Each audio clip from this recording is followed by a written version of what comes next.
going to start with the yellow. So this yellow was 10 1/4 inches. So I cut it at 10 1/4 inches to make it a square. Okay.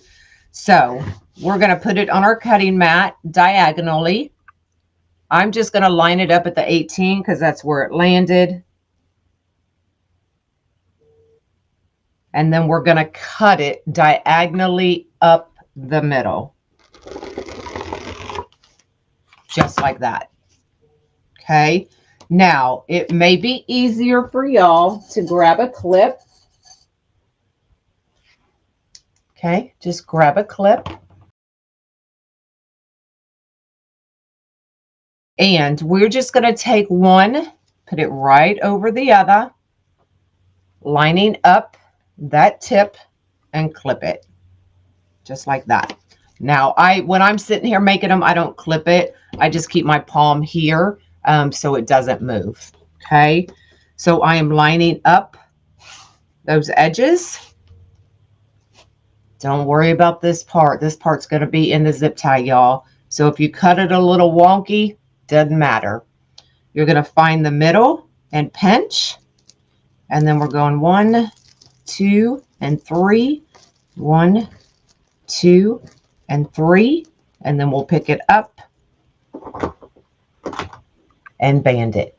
Hello, everybody coming in. Just like that. Okay. Then we'll unclip it, go right up inside and open that up. Okay. Just like that.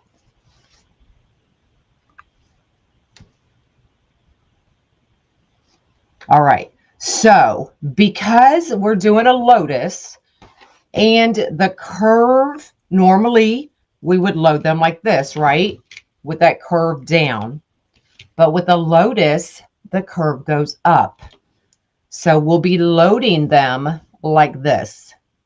So what I have done is I've got all my other petals done, and I take and put something heavy right here because you can see how it kind of curves.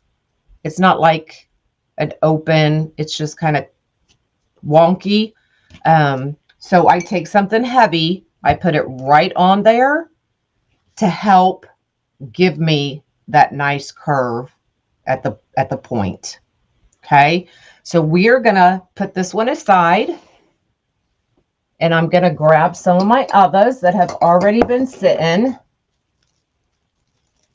and hopefully there's a nice curve on them. Okay, so see how that's nice and curved?